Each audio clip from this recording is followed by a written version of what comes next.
So hey guys, welcome back to our channel stock market alert. 2024 में आपका हार्दिक स्वागत है।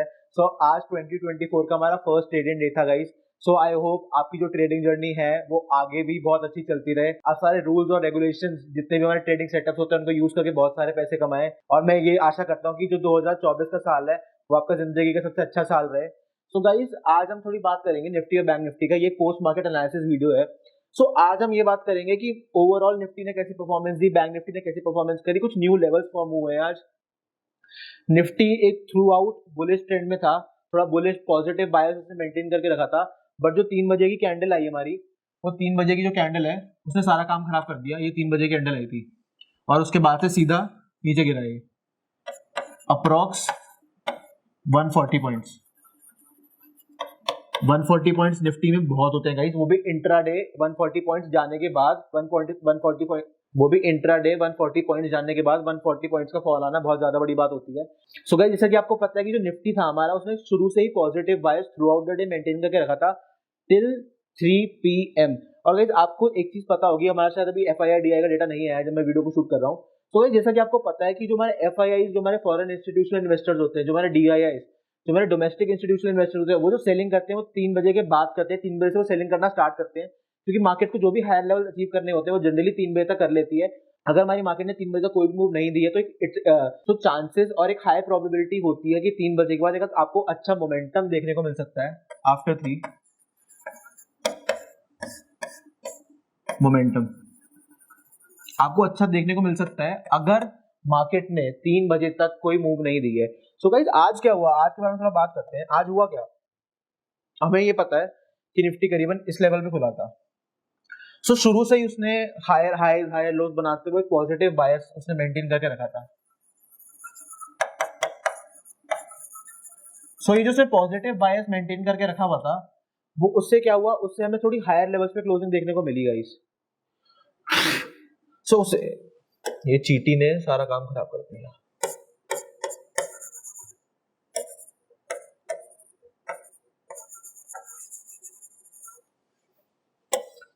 गाइस, जैसा कि अभी हम बात कर रहे थे, निफ्टी ने मॉर्निंग से एक पॉजिटिव बायस बना हुआ था।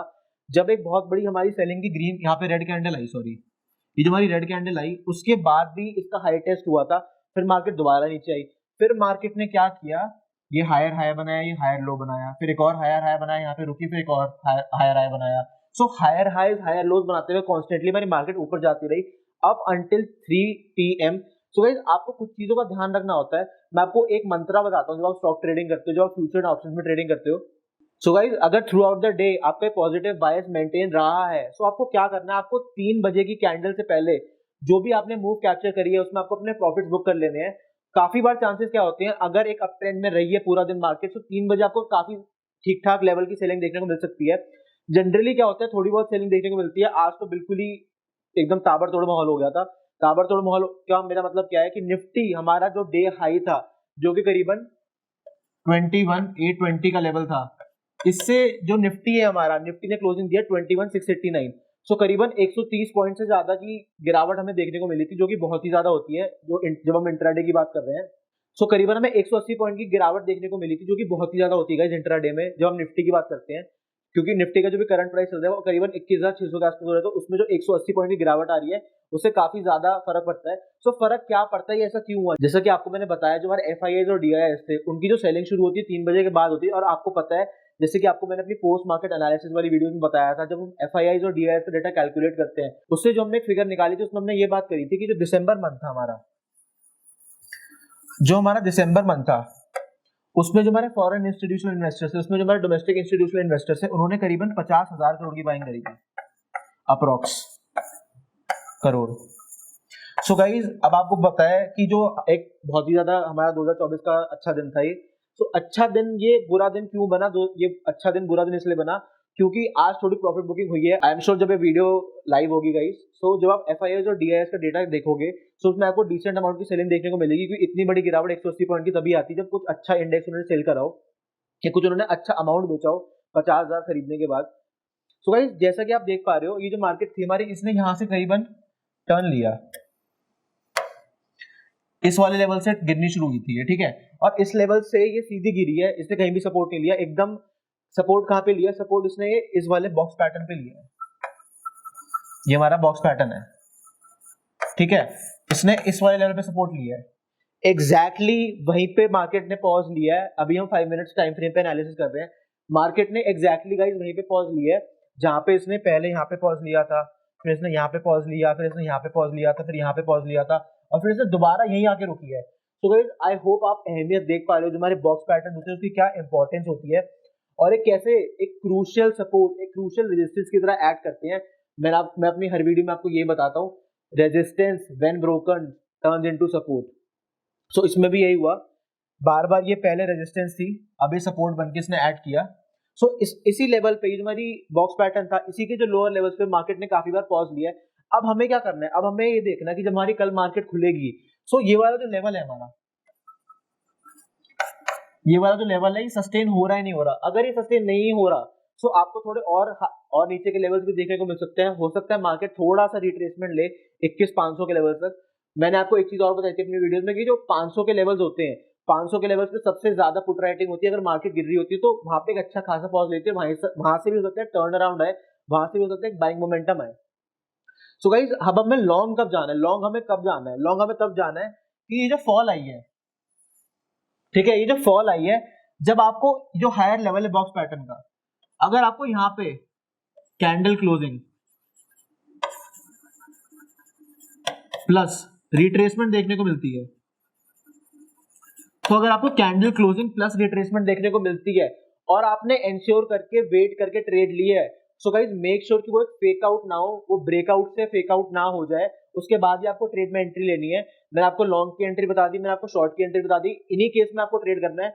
अगर मार्केट इस रेंज में है तो उसमें थोड़ी ज्यादा वॉलेटाइल होगी वो, क्योंकि उसी रेंज में वापस आ चुकी है जहां पे ये 2-3 दिन पहले से थी। सो इसमें हमें क्या करना है, इसमें मैंने आपको जैसे कि बताया, इसमें हमें सपोर्ट और रेजिस्टेंस जो हमारा बॉक्स पैटर्न होता है उस पर ट्रेड करते हैं। सो गाइस हम देख पा रहे हैं लोअर लेवल्स में सपोर्ट ले रही है और हायर लेवल्स में रेजिस्टेंस ले रही है। Lower levels support, higher levels resistance. So ये पूरा जो कॉन्सेप्ट होता है बॉक्स पैटर्न का ये होता है। सो गाइस अभी हमने निफ्टी की बात कर लिया, थोड़ा बैंक निफ्टी की बात करते हैं। अब हम आ जाते हैं बैंक निफ्टी पर। अगर गाइस हम बैंक निफ्टी की बात करें, सो बैंक निफ्टी ने क्या करा था, बैंक निफ्टी सुबह से ही थोड़ा पॉजिटिव टू नेगेटिव बायस में था, वो कंफ्यूजन में था उसको किस साइड जाना चाहिए, उसको एक बुलिश ट्रेंड फॉलो करना चाहिए। बट हुआ क्या, हमारा निफ्टी जब उड़ने लगा तो उसने निफ्टी को फॉलो किया। मैंने अभी 5 मिनट पर टाइम फ्रेम पे लगा देता हूँ ताकि थोड़ा और डिटेल एनालिसिस कर पाए हम। सो गाइस जैसे कि आप देख पा रहे हो, हमारा जो बैंक निफ्टी था, हमारे बैंक निफ्टी ने पूरा दिन क्या किया, बैंक निफ्टी थोड़ा पॉजिटिव नेगेटिव मतलब फ्लैट था almost bank Nifty.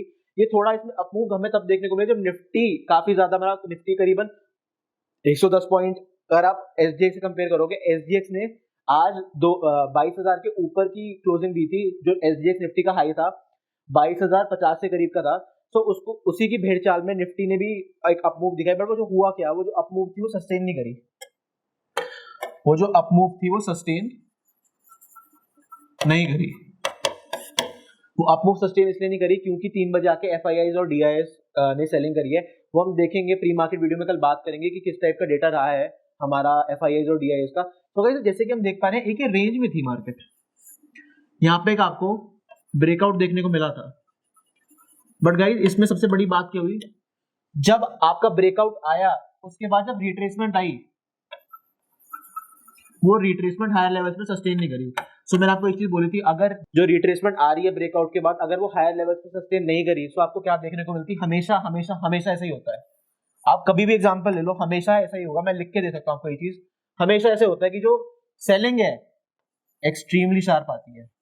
Extremely sharp मतलब क्या होता है, एक्सट्रीमली शार्प से मेरा मतलब होता है वर्टिकल सेलिंग, वर्टिकल सेलिंग आती है एकदम, ठीक है। वर्टिकल सेलिंग आपको देखने को मिलती है जैसे कि इस केस में हुआ।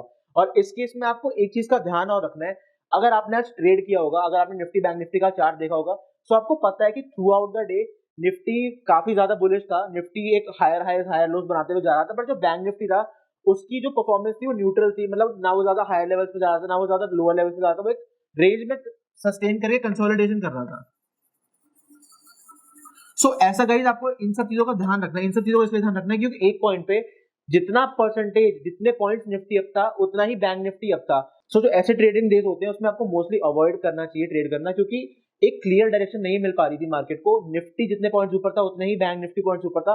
ये कहीं ना कहीं ये क्लियर पिक्चर, क्लियर डायरेक्शन नहीं बता पा रहा था। कुछ तो गड़बड़ थी इस डेटा में, क्योंकि कभी भी जब निफ्टी परफॉर्म करता है, अगर मान लो निफ्टी 100 पॉइंट ऊपर है, बैंक निफ्टी से हम कम 250 से 300, 350, 400 पॉइंट एक्सपेक्ट करते हैं, क्योंकि जब निफ्टी ऊपर जाता है तो बैंक निफ्टी का भी काफी ज्यादा योगदान होता है उसमें। ऐसी परफॉर्मेंस नहीं थी यार, दोनों ही सेम लेवल्स पे चल रहे थे। जितना निफ्टी मूव कर रहा था, जितने पॉइंट्स निफ्टी मूव किया उतने ही पॉइंट्स बैंक निफ्टी मूव किया है। ऐसे जो ट्रेडिंग डेज होते हैं उसमें हमें थोड़ा अवॉइड करना चाहिए ट्रेडिंग डे ट्रेड करना।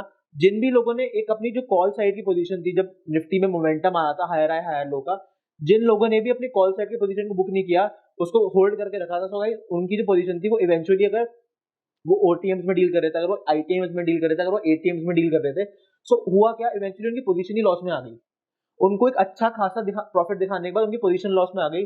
पहली बात तो लोग क्या करते हैं, स्टॉप लॉस यूज नहीं करते। जब आप एक ट्रेड में हो तो आपके लिए जो ट्रेलिंग स्टॉप लॉस होता है, अगर आप पॉजिटिव में आ चुके हो, अगर आप प्रॉफिट में आ चुके हो, तो आपको ट्रेल करनी होती है आपकी पोजीशन। मैं स्टॉप लॉस पे पूरी वीडियो लेकर आऊंगा, तो आपको अच्छे से समझाऊंगा कितने टाइप्स के स्टॉप लॉस होते हैं, आप कैसे यूटिलाइज करते हो स्टॉप लॉस को अपने रिस्क मैनेजमेंट में। तो गाइस अभी हम वापस आ जाते हैं बैंक निफ्टी की तरफ। एक चीज हम जरूर देख पा रहे हैं कि जो हमारी नेकलाइन थी बैंक निफ्टी की, अब जरा मैं आपके लिए थोड़ा 15 मिनट्स का चार्ट लगाता हूँ। जैसे कि आप देख पा रहे हो, ये जो हमारी नेकलाइन थी बैंक निफ्टी की, इस नेकलाइन पे ही बैंक निफ्टी ने सपोर्ट लिया है एक्चुअली। मैंने आपको एक चीज मैं हर वीडियो में अपनी बता रहा हूँ, जो टेक्निकल चार्ट पैटर्न आपका एनालिसिस करके बताएगा ना, वो दुनिया में कोई नहीं चीज कर सकती, वो दुनिया में कोई चीज ही नहीं कर सकती, ना उसको कोई कंपैरिजन होता है। सपोर्ट ऑन नेकलाइन, अब इसमें किस टाइम फ्रेम पे ज्यादा क्लियर दिख रहा था, वो एट 5 मिनट टाइम फ्रेम। मैंने आपको एक चीज बोली थी, जो हमारे हेड एंड शोल्डर पैटर्न होते हैं, जो हमारा कप एंड हैंडल पैटर्न होता है, इनकी जो नेकलाइंस होती है, एक तो मैं आपको ये चीज अपनी सारी वीडियो में बताई थी, इनकी डेप्थ के अकॉर्डिंग हम टारगेट कैलकुलेट करते हैं। हुआ क्या, इवेंचुअली जो नेकलाइन थी हमारी, ये जो हमारी येलो कलर की नेकलाइन है, इसी पे मार्केट ने पॉज लिया, कोशिश करी इसको ब्रेक करने की, बट जो मार्केट थी वो हमारी क्लोज हो गई इवेंचुअली 330। अब हमें क्या करना है, हमें थोड़ा वेट एंड वॉच करना है।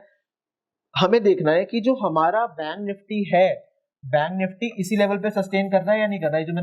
ये जो मैं गोले बना रहा हूं, अगर ये इसी लेवल पे सस्टेन कर रहा है, हो सकता है कि आपकी जितनी भी आज फॉल आई है वो धीरे धीरे हायर लो बनाते हुए इसी लेवल पे वापस चला जाए। जब तक ये ब्रेक नहीं होता, हमें क्लियर डायरेक्शन नहीं मिल रही है मार्केट में कि मार्केट करना क्या चाहती है। और आपको पता है अच्छी खासी रैली में देखने को मिल सकती है। गाइस जैसे कि आपको पता है अच्छी खासी रैली जो है हमें ऑलरेडी देखने को मिल चुकी है। अब हमें क्या इंश्योर करना है, अब हमें ये इंश्योर करना है कि जो भी हम अपना ट्रेडिंग स्टाइल, जो भी हमारा ट्रेडिंग प्लान है, उसको थोड़ा हमें जो क्वांटिटी, जो हमारी पोजीशन साइजिंग, उसको मेंटेन करके रखना है। ये नहीं है जितना हमारा अकाउंट है उसकी पूरी की हमने ट्रेड ले ली, जो थोड़ा पोजीशन साइजिंग पे कंसंट्रेट करने का टाइम अब आ चुका है, क्योंकि मार्केट जो है वो हाईली वॉलेटाइल हो चुकी है। एक ही रेंज में ट्रेड करने का, भी ऊपर कभी नीचे, कभी ऊपर कभी नीचे, क्लियर डायरेक्शन नहीं मिल पा रही क्योंकि कंसोलिडेशन में है मार्केट्स। हमें इन सब चीजों का बहुत ज्यादा ध्यान रखना पड़ता है। पोजीशन साइजिंग आपका बहुत ही ज्यादा ठीक होना चाहिए इस टाइम। अगर आपके पास डीमैट में 1 लाख रुपए, तो ये नहीं कि आप 1 लाख से ऑप्शन बाइंग कर रहे हो। आपको ये ध्यान रखना होता है जब आप किसी भी ट्रेड में एंट्री लेते हो, किसी भी ट्रेड में आपको जब एंट्री लेते हो तो आपको उसमें इंश्योर ये करना होता है कि आप कितना लूज कर सकते हो। ये नहीं कि भाई मैंने 1 लाख कमाया तो मेरे पास 10 लाख बन जाएंगे, मेरे पास 5 लाख बन जाएंगे।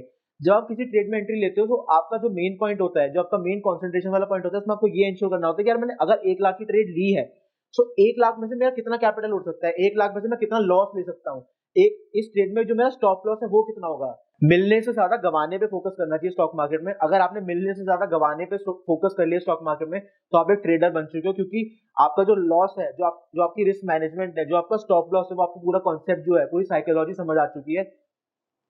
गाइज आई होप आपको हमारी ये स्वीट, शॉर्ट एंड सिंपल एक पोस्ट मार्केट एनालिसिस वीडियो अच्छी लगी होगी निफ्टी एंड बैंक निफ्टी पे। Guys please like, share and subscribe to our channel.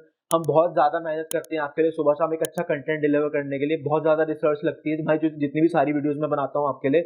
Guys please like, share and subscribe to our channel. I hope आपको हमारी ये ऑप्शन की series, जो हमारा पोस्ट मार्केट और प्री मार्केट वीडियोस हमने रिसेंटली स्टार्ट करी, वो पसंद आ रही होंगी। So guys please like our videos and do share with all of your friends, ताकि उनको भी पता चले कि मार्केट्स में क्या हो रहा है। और गाइस थोड़ा हमारा जो इंडिया है वो फाइनेंशियल लिटरेसी की तरह बढ़े, और जो लोग हैं उनकी जो एक मेंटालिटी है, जो हम पैसा कमा रहे हैं हम खाली एफडी में डालेंगे, हम खाली फिक्स्ड डिपॉजिट में डालेंगे, वो चेंज हो eventually. So guys will be back with another video. Thank you so much for watching.